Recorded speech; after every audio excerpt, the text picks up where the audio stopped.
Antes que nada quiero agradecer a la Cámara la posibilidad de poder hacer uso de la palabra brevemente en un tema que considero realmente significativo.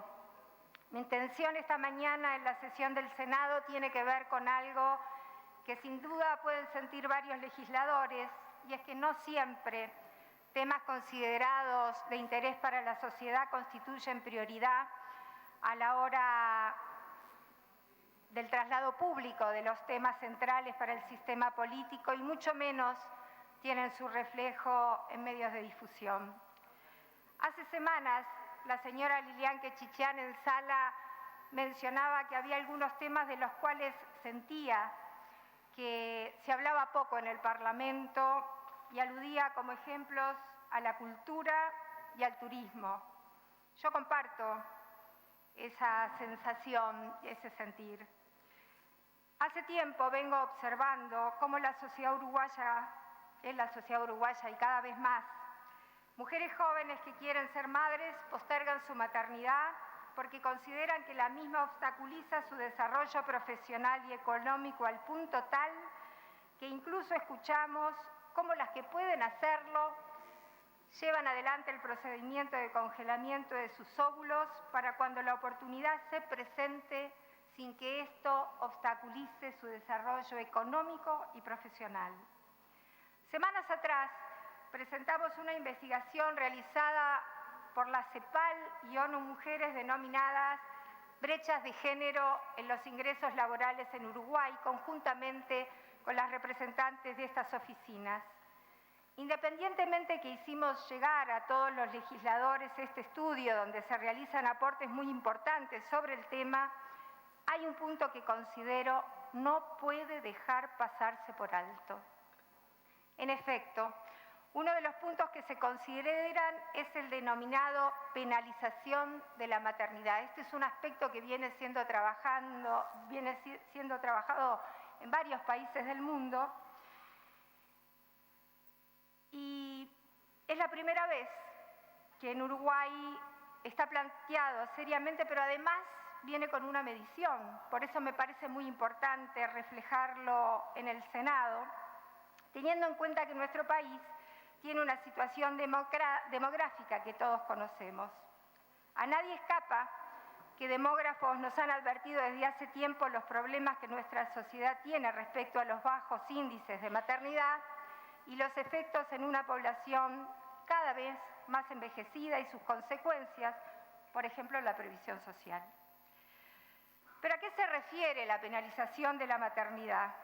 Es ni más ni menos que la presencia de hijos puede explicar parte de las brechas de ingresos laborales porque afectan en forma diferente los ingresos de las mujeres y de los varones. Es decir, esto tiene que ver con cómo se afecta el ingreso laboral u otra variable de interés con la tenencia de hijos. Este efecto se puede ilustrar de dos maneras diferentes. La primera, como las diferencias entre hombres y mujeres con hijos, o en segundo lugar, las diferencias entre mujeres con y sin hijos por un lado y varones con o sin hijos por otro. Hemos accedido a evidencia internacional donde se analizan a padres y a madres. La penalización por maternidad hace referencia a la pérdida de ingresos laborales en comparación con las trayectorias significativamente diferentes entre padres y madres antes de los nacimientos. Por ejemplo, el estudio de Kleven para 5 países europeos evidencia los efectos causales de tener hijos sobre las remuneraciones. Mientras que los ingresos laborales de los hombres y las mujeres evolucionan en forma similar antes de la paternidad y de la maternidad, comienzan a divergir significativamente luego del nacimiento. Las mujeres experimentan una caída de ingresos inmediata, considerable y persistente luego de este evento, mientras que los ingresos de los hombres no se ven afectados. 10 años luego del nacimiento, las mujeres no logran recuperar sus niveles salariales de antes del nacimiento. Nos preguntamos, obviamente, ¿Existe penalización de la maternidad en Uruguay? Como les decía, el informe que presentamos y que además quisimos que fuera parte del material que todos los legisladores pueden tener, establece que el único estudio disponible en Uruguay que permite identificar la causalidad de la maternidad en el ingreso laboral es un trabajo reciente de Querejeta en el año 2019 y principios del 2020, siguiendo la metodología de eventos que habíamos expresado de la diferenciación, en base a los registros administrativos del Banco de Previsión Social, se analizan los efectos del nacimiento de un hijo en la historia laboral de las mujeres. En este trabajo se considera la penalización por maternidad como el efecto de la maternidad en la trayectoria de las madres en comparación con las mujeres de similares características que no tienen hijos. Se encuentra que luego, reitero, estoy hablando de datos y de un estudio que por primera vez se realiza en Uruguay, y se encuentra que luego de 10 años de tener el primer hijo, las mujeres experimentan una reducción del 42% de su salario mensual en comparación con mujeres con características similares que no tuvieron hijos. Parte de esta reducción se debe a que trabajan un 60% menos que las mujeres que no tuvieron hijos en horas. La otra parte se explica por ingresos por hora menores que las mujeres similares a ella, pero sin hijos.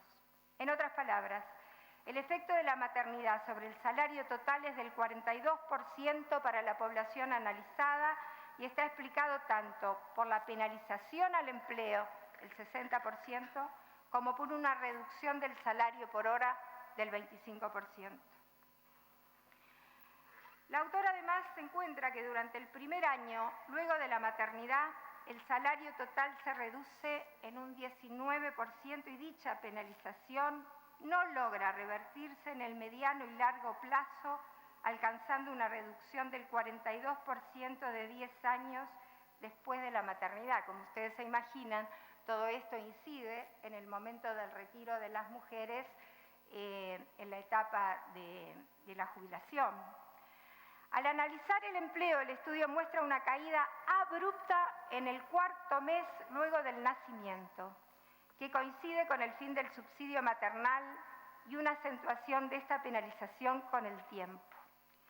10 años después de tener el primer hijo, el empleo de las mujeres uruguayas en el sector formal es 60% menor en relación a su trayectoria si no hubieran tenido hijos. Al año de la maternidad, el salario por hora alcanza una reducción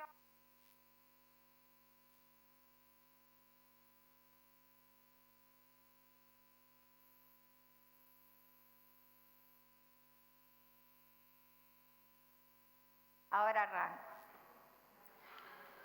Decía que al año de la maternidad el salario por hora alcanza una reducción del 6% y la penalización del largo plazo alcanza una reducción del 25%. Por lo antedicho, señores senadores y señoras senadoras, y frente a la evidencia, siendo la primera vez que logramos tener esta medición, que no es la única, porque por suerte en las próximas semanas, también por primera vez, vamos a tener un estudio que va a informarnos sobre lo que las mujeres aportamos al Producto Bruto Interno de este país por el trabajo remunerado, pero también por el trabajo no remunerado que realizamos. Y nos parece que eso es una realidad que nos merecemos conocer y fundamentalmente tenemos que tener en cuenta lo que significa para este país de tan bajo nivel de natalidad el penalizar a quienes precisamente son madres. Entonces nos preguntamos si no será hora de considerar esta situación de las jóvenes mujeres que para ejercer su derecho a desarrollarse económicamente ven en la maternidad querida y sentida un obstáculo o un castigo.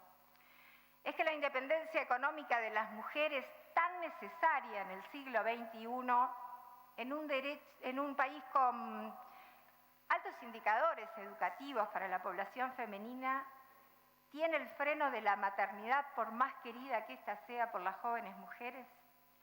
¿Es justo que las más jóvenes deban plantearse la disyuntiva en ser madres, si así lo quieren, o profesionales para desarrollarse como corresponde económica y profesionalmente?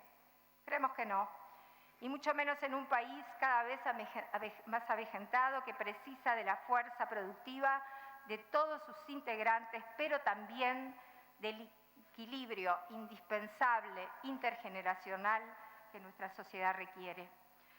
El reconocer esta llamada penalización de la maternidad en el país que se observa, cómo las mujeres postergan cada vez más su maternidad por considerarla un problema, cómo cada vez más, y aquí otra inequidad, aquellas que pueden congelan sus óvulos para más adelante cuando su desarrollo personal puede permitírselos, y aquellas que tienen sus hijos muy jóvenes sienten además que cada vez más esto las coloca en un lugar de dificultad para alcanzar esa independencia económica anhelada.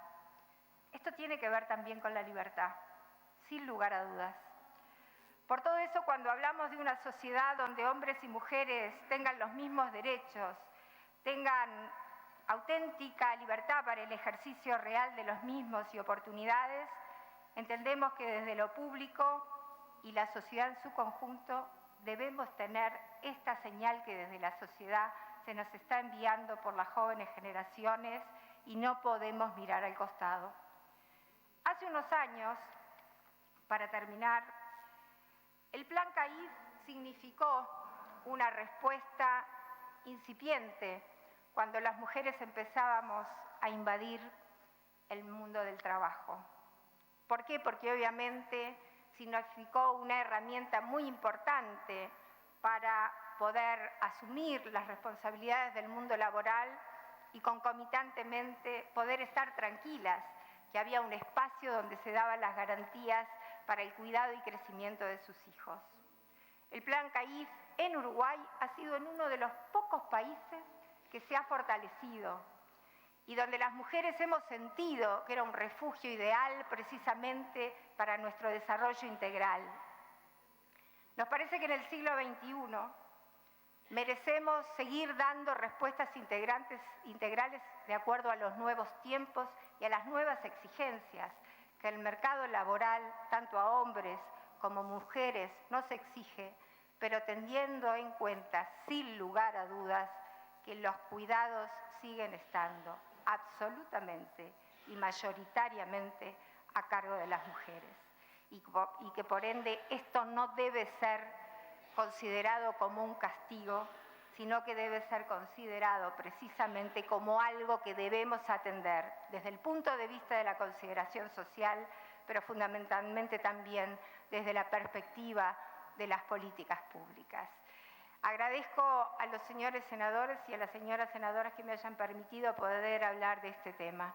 El hablar de las inequidades presentes en el siglo XXI es también, como sé que es el sentir de varios de ustedes, uno de los temas que en estas tribunas que tenemos es necesario considerar, porque cuando están en estas tribunas empiezan a formar parte de la agenda política del país y vaya si de esos temas sabemos las mujeres políticas. Así que gracias a todo el Senado, señora Presidenta, y le agradezco a usted la deferencia de poder permitirme estar aquí hablando de este tema. Muy bien, muchísimas gracias, señora Presidenta.